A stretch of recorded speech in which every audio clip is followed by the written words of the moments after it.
শুধুমাত্র সনির সেন্সার দিয়েছি এই বললেই কিন্তু সনির সেন্সার দেওয়া হয় না, সেটা বুঝছে না ভিভো। কারণ ভিভো তাদের নতুন মোবাইলগুলো যখন লঞ্চ করার পর তারা বড় করে ঢোল পেটায় যে আমরা এখানে সনির সেন্সার দিয়েছি, 50 মেগাপিক্সেলের ক্যামেরা দিয়েছি, তার সঙ্গে সঙ্গে বড় মাপের প্রসেসর দিয়েছি। তো এই যে সমস্ত কিছু রয়েছে বা এই কথাগুলোর মধ্যে কোনো মূল্য নেই। কারণ এই যে ভিভোর নতুন মোবাইলটি ভিভো লঞ্চ করেছে, ভিভো T4 Lite 5G, এর ক্ষেত্রে একদমই উল্টে গেছে ভিভোর কথা। কারণ তারা বলেছে এইখানে নাকি বেস্ট ক্যামেরা ইউজ করেছে, অর্থাৎ সনির সেন্সার, সনির এআই সেন্সার ইউজ করেছে, যেটি 50 মেগাপিক্সেলের একটি সেন্সার। তবে তোমরা যদি এর ফটো কোয়ালিটি দেখো বা ভিডিও কোয়ালিটি দেখো, এত বাজে কোয়ালিটির ক্যামেরা আমি এর আগে কোনো মোবাইলেরও দেখিনি।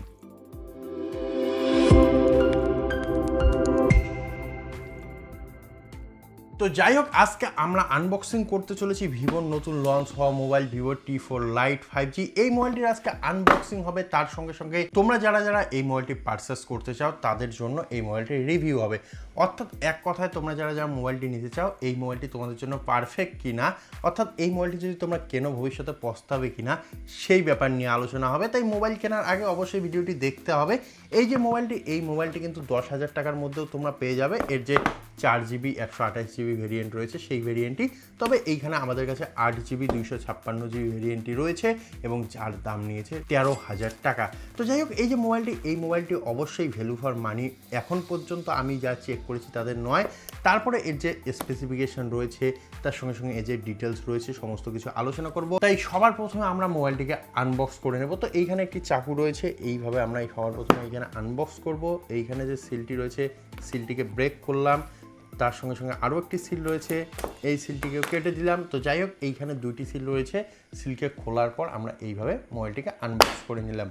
তো যাই হোক, এইখানে যে বক্সটি রয়েছে, বক্সের উপরেই তোমরা দেখতে পাচ্ছ T4 লাইটের যে ব্যাজিং রয়েছে, বড় করে ভিভোর ব্যাজিং দেওয়া হয়েছে এবং মোবাইলটির বক্সের মধ্যেই সবার উপরেই কিন্তু আমাদের যে মোবাইলটি, সেই মোবাইলটি রয়েছে। অবশ্যই এখানে গোল্ডেন কালারে রয়েছে এবং অবশ্যই এইভাবে একটি প্লাস্টিক প্যাকেজিংয়ের সঙ্গে আসে।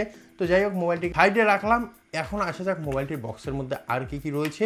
তো এই মোবাইলটির মধ্যে তোমরা দুইটি কালার ভেরিয়েন্ট দেখতে পারবে, একটি টাইটেনিয়াম গোল্ড আর একটি হলো প্রিজম ব্লু। তো যাই হোক, এখানে আমরা টাইটেনিয়াম গোল্ড কালারটি নিয়েছি কারণ আমাদের পছন্দ হয়েছে। তো যাই হোক, এইখানে বক্সের মধ্যে কিছু ডকুমেন্টেশন দেওয়া হয়েছে, এইখানে সিলিকন কেস দেওয়া হয়েছে ডকুমেন্টেশনের সঙ্গে এবং এইখানে কয়েকটি স্টিকার দেওয়া হয়েছে যেগুলোতে তোমার EMI নাম্বার থাকবে। তার সঙ্গে সঙ্গে একটি সিম ইজেক্টর পিন রয়েছে, অবশ্যই এইখানে একটি ডাটা কেবল রয়েছে এবং এইখানে একটি চার্জার দেওয়া হয়েছে। তো আমি অবাক হচ্ছি, এইখানে কিন্তু ভিভো তার পুরনো যুগের যে চার্জার, সেই চার্জার ইউজ করেছে। আমার মনে হচ্ছে ভিভোর যে স্টক ছিল আগের, সেই স্টকের মাল পড়েছিল, সেই মালগুলো এইখানে খাপিয়ে দিচ্ছে, সেই রকম একটি ব্যাপার। কারণ এইখানে কিন্তু আগের ডিজাইনের 15 ওয়াটের চার্জার দিয়েছে। তো এই যে চার্জার, এই চার্জারের ওয়াট কিন্তু একদমই কম। 15 ওয়াটের চার্জার কিন্তু এখন 5-6 হাজার টাকার মোবাইলের মধ্যেও চলে আসছে। তো এই জিনিসটি অবশ্যই ভিভোর মাথায় রাখা উচিত, কারণ মোবাইলটির মধ্যে তারা বিগ ব্যাটারি দিয়েছে। তো যাই হোক, এইখানে এই চার্জারটি কোনোভাবেই এক্সপেক্টেড নয় ভিভোর কাছ থেকে। তো তারপরেও যেহেতু দিয়েছে, নিতেই হবে, কারণ T3 লাইটের মধ্যে তো চার্জার দেয়ইনি, এইখানে তারপরেও একটা 15 ওয়াটের অ্যাডাপ্টার দিয়েছে। তো যাই হোক, অবশ্যই ভালো, তারা একটু ইমপ্রুভ করেছে।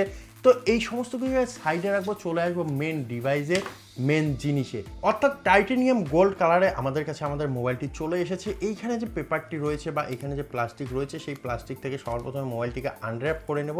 তো এইখানে তোমরা দেখতে পাচ্ছ কিছুটা এইরকম একটি ডিজাইন করা হয়েছে, যেইখানে তোমাদের মেটাল ডিজাইন বলা হচ্ছে বা মেটাল টাইপের ডিজাইন বলা হচ্ছে, যেহেতু টাইটেনিয়াম বলা হচ্ছে, টাইটেনিয়ামের ডিজাইন দেওয়া হয়েছে, তার লুক দেওয়া হয়েছে। তবে এইখানে কিন্তু টাইটেনিয়াম অবশ্যই ইউজ করা হয়নি, এইখানে ইউজ করা হয়েছে প্লাস্টিক ম্যাটেরিয়াল। তো যাই হোক, এইখানে কিন্তু পেছনের দিকে তোমরা কিছুটা এইরকম দেখতে পারবে এবং অবশ্যই এইখানে কিন্তু তোমরা জানোই যে বর্তমানে কিন্তু ট্রেন্ড চলছে এইভাবে দুইটি ক্যামেরা দেওয়ার, যেটা আইফোন করছে এবং তাকেই সবাই কপি করছে আমার মনে হচ্ছে। তো সেইভাবেই এইখানে কিন্তু সেই লুক আনার জন্য ভিভো এইখানে দুইটি ক্যামেরা প্লেস করেছে। তার সঙ্গে সঙ্গে পেছনে কিন্তু এইখানে ডুয়েল ফ্ল্যাশের মতো ডিজাইন দিয়েছে, তবে একটি এখানে টর্চ লাইট দিয়েছে আর একটি হলো ফ্ল্যাশ লাইট, অর্থাৎ নিচের যে বড় লাইটটি রয়েছে এটি একটি টর্চ এবং তার সঙ্গে সঙ্গে সাইডের যে ফ্ল্যাশটি রয়েছে সেটি অবশ্যই ফ্ল্যাশ হিসেবে তোমাদের কাজ করবে। তো তার সঙ্গে সঙ্গে ভিভোর সেই ব্যাজিং এইখানে তোমরা দেখতে পাচ্ছ, নিচের দিকে একদম পরিষ্কারভাবে কিন্তু ভিভোর ব্যাজিং রয়েছে। তো যাই হোক, এই মোবাইলটি অনেকটাই থিক বানানোর চেষ্টা করলেও কিন্তু মোবাইলটি থিক হয়নি, অনেকটাই মোটা টাইপের তোমরা দেখতে পাচ্ছ, অনেকটাই মোটা এই মোবাইলটি রয়েছে। এবং এই যে মোবাইলটি, এই মোবাইলটির মধ্যে কিছু তারা নাকি ভালো জিনিস দিয়েছে, যেমন এইখানে তারা বলছে সনির ক্যামেরা দিয়েছে। তো শুধুমাত্র সনির ক্যামেরা বললেই হবে না বা সনির সেন্সার বললেই হবে না, কাজও করতে হবে সনির মতো। তো এইখানে কিন্তু 50 মেগাপিক্সেলের যে সেন্সারটি দিয়েছে তার ক্যামেরা কোয়ালিটি একদম বাজে। আমি পার্সোনালি বলবো একদম বাজে, কারণ এর মধ্যে যে ক্যামেরা দেওয়া হয়েছে বা সেন্সার দেওয়া হয়েছে তার কোনো রকমের কোনো কাজ নেই বললেই চলে। এবং তার সঙ্গে সঙ্গে এইখানে যে 2 মেগাপিক্সেলের ডেপথ সেন্সার দেওয়া হয়েছে সেটিও কিন্তু কোনো কাজে লাগে না বা কোনো কাজে লাগছে না আমার মনে হচ্ছে। তো যাই হোক, এইখানে 2টি ক্যামেরার কথা বলা হচ্ছে, সেই 2টি ক্যামেরার কথা বলে দিলাম। সামনে একটি তোমাদের 5 মেগাপিক্সেলের সেলফি ক্যামেরা দেবে, যার কোয়ালিটিও কিন্তু একদমই বেকার। তো এই যে মোবাইলটি, এই মোবাইলটির যে ক্যামেরা টেস্ট, সেই ক্যামেরা টেস্ট বা এর যে রিভিউ, অর্থাৎ এই মোবাইলটি 7 দিন ইউজ করার পর আমরা দেখব এর মধ্যে কেমন গেম চলছে, তার সঙ্গে সঙ্গে কেমন ক্যামেরা কোয়ালিটি বা এর পারফরমেন্স কেমন, সমস্ত কিছু নিয়ে একটি আমরা সেপারেট ভিডিও বানাবো, সেই ভিডিওটি দেখে নেবে। তো যাই হোক, এইখানে যে ক্যামেরাটি রয়েছে সেই ক্যামেরা কোয়ালিটি আমি প্রথমেই তোমাদের বলে দিলাম, ক্যামেরা কোয়ালিটি মোটেও ভালো নয়। এবং অবশ্যই কেন ভালো নয়, কি সমস্যা রয়েছে, এই সমস্ত সমস্যা নিয়ে পরবর্তী ভিডিওতে আলোচনা হবে। তো যাই হোক, এইখানে যে ডিসপ্লেটি দেওয়া হয়েছে, এই ডিসপ্লেটি 6.67 ইঞ্চের HD+ ডিসপ্লে দেওয়া হয়েছে, যার উপরে কিন্তু তোমরা ওয়াটার ড্রপ নচ দেখতে পারবে এবং যেই নচের মধ্যেই কিন্তু এইখানে ক্যামেরা প্লেসমেন্ট করা হয়েছে। তো যাই হোক, এই যে ডিসপ্লেটি, এই ডিসপ্লেটির মধ্যে 90 হার্জের রিফ্রেশ রেট রয়েছে এবং তার সঙ্গে সঙ্গে ডিসপ্লেটির মধ্যে 1000 নিট পিক ব্রাইটনেস রয়েছে। তো যাই হোক, এখন আসা যাক মোবাইলটির ওভারঅল লুকে। তো যাই হোক, মোবাইলটি যদি তোমরা ডান সাইডে দেখো তাহলে এইখানে কিন্তু তোমরা পাওয়ার বাটন কাম ফিঙ্গারপ্রিন্ট সেন্সার দেখতে পারবে, তার সঙ্গে সঙ্গে উপরের দিকে কিন্তু ভলিউম আপ ডাউন কি দেখতে পারবে এবং মোবাইলের টপের মধ্যে তোমরা এখানে একটি স্পিকার দেখতে পারবে, বা সাইডের মধ্যে তোমরা সিম ট্রে দেখতে পারবে এবং তোমরা নিচের দিকে যদি দেখো তাহলে 3.5mm জ্যাক, তার সঙ্গে সঙ্গে এইখানে Type-C পোর্ট এবং প্রাইমারি মাইক্রোফোন দেখতে পারবে। এইখানে কিন্তু IR ব্লাস্টার বা ডুয়েল স্পিকার এইরকম কোনো ফিচার্স দেখতে পারবে না। তো যাই হোক, এইখানে এতটুকুই দেওয়া হয়েছে। এখন আসা যাক মোবাইলটির মেন পার্ট, অর্থাৎ এর যে প্রসেসরে। তো এইখানে মিডিয়াটেক ডাইমেনসিটি 6300 প্রসেসর দেওয়া হয়েছে এবং তার সঙ্গে সঙ্গে মোবাইলটির মধ্যে তোমরা 4GB এবং 8GB র্যামের সাপোর্ট দেখতে পারবে এবং অবশ্যই 128GB এবং 256GB দুইটি ইন্টারনাল স্টোরেজ দেখতে পারবে, যেই জন্য দামের হেরফের কিন্তু 3 থেকে 4000 টাকা রাখা হয়েছে।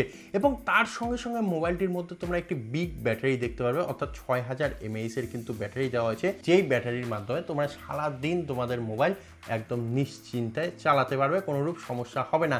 তবে সমস্যা আমি প্রথমেই বলেছিলাম যে এইখানে সমস্যা রয়েছে, কারণ 15 ওয়াটের চার্জার দিয়েছে, যেই চার্জারের মাধ্যমে মোবাইলটিকে চার্জ করতে আমার পার্সোনালি মনে হচ্ছে 1 থেকে 1.5 ঘন্টা আরামসে লেগে যাবে।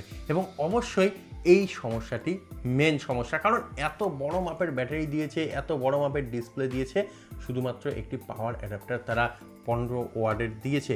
এই 15 ওয়াটের পাওয়ার অ্যাডাপ্টার না দিয়ে যদি 40-45 ওয়াটের দিত তাহলে অবশ্যই কিন্তু বেটার রেজাল্ট আসতো। তো যাই হোক, এইখানে 15 ওয়াটের পাওয়ার অ্যাডাপ্টার দিয়ে চালিয়ে নিতে হবে, না হলে তোমরা কিন্তু বড় মাপের কোনো পাওয়ার অ্যাডাপ্টার কিনে মোবাইলটিকে চার্জ করতে পারবে। তার সঙ্গে সঙ্গে মোবাইলটি কিন্তু ফান্টাস OS এর উপর রান করবে এবং অবশ্যই অ্যান্ড্রয়েড 15ও রয়েছে। এবং তার সঙ্গে সঙ্গে আমরা মোবাইলটির সেফটির দিকে যদি লক্ষ্য করি তাহলে কিন্তু এই মোবাইলটিতে তোমরা IP64 এর ওয়াটার এবং ডাস্ট রেজিস্ট্যান্ট পেয়ে যাচ্ছ, যেই জন্য মোবাইলটি অনেকটাই সেফ হবে জল এবং ধুলোবালির থেকে। এবং তার সঙ্গে সঙ্গে এখানে সিকিউরিটির জন্য তো তোমরা ফিঙ্গারপ্রিন্ট সেন্সার পেয়েই যাচ্ছ, এই সমস্ত কিছু নিয়ে আলোচনা করতেই হবে না। তো যাই হোক, এইখানে যে মোবাইলটি, এই মোবাইলটি তোমরা দেখলে এই মোবাইলটির লুক কিন্তু মোটামুটি ভালো করেছে। তার সঙ্গে সঙ্গে যেহেতু এইখানে ডুয়েল ক্যামেরা করেছে পিছনের দিকে বা আইফোনের দেখে দেখে কপি করেছে বা সেইভাবেই প্লেসমেন্ট করেছে, সেই জন্য কিন্তু অবশ্যই এইখানে লুকটি অন্যরকম আসবে। তার সঙ্গে সঙ্গে আমি পার্সোনালি বলবো যে মোবাইলটি কিন্তু শুধুমাত্র দেখতেই ভালো করেছে, কারণ এর মধ্যে যে প্রসেসর দিয়েছে সেই প্রসেসর আরেকটু হাই লেভেলের দিতে পারতো, চার্জার একটু হাই লেভেলের দিতে পারতো, ব্যাটারি মোটামুটি ঠিকই রয়েছে এবং ডিসপ্লে কোয়ালিটি যদি ফুল HD+ দিত তাহলে মন্দ হতো না। এবং তার সঙ্গে সঙ্গে অবশ্যই এইখানে কিন্তু 5 হোল ডিসপ্লে দিতে পারতো। এইখানে কিন্তু তারা পুরনো যুগে ফিরে যাওয়ার চেষ্টা করছে দাম কমিয়ে দিয়ে। তো দাম কমালেই হবে না, এইখানে কিন্তু ফিচার্সও দিতে হবে, সেটা অবশ্যই মানতে হবে ভিভোকে, তাহলেই কিন্তু তারা আরো ভালো রেজাল্ট করতে পারবে মার্কেটের মধ্যে। তাই যারা যারা একটি ভিভোর মোবাইল কিনতে চাচ্ছ, যারা যারা এই মোবাইলটি কিনতে চাচ্ছ অর্থাৎ ভিভো T4 Lite 5G, তাদেরকে আমি বলবো এই বাজেটের মধ্যে আরও অনেক ফোন রয়েছে, সেই ফোনগুলোর দিকে যেতে পারো এবং সেই মোবাইলগুলো পারচেস করতে পারো। এবং যদি তোমাদের একান্তই ভিভোর মোবাইল কিনতে ইচ্ছে হয় তাহলে তোমরা অন্য কোনো মডেলের দিকে যেতে পারো। এবং যারা যারা এই মোবাইলটি কিনবে তারা অবশ্যই আমাদের ক্যামেরা রিভিউয়ের ভিডিও বা আমাদের 7 দিন পরের ভিডিওটি দেখে তারপরে মোবাইলটিকে পারচেস করবে। তো আশা করি ভিডিওটি কাজে লাগবে, কাজে লাগলে শেয়ার করবে, চ্যানেলটিকে অবশ্যই সাবস্ক্রাইব করবে। ধন্যবাদ।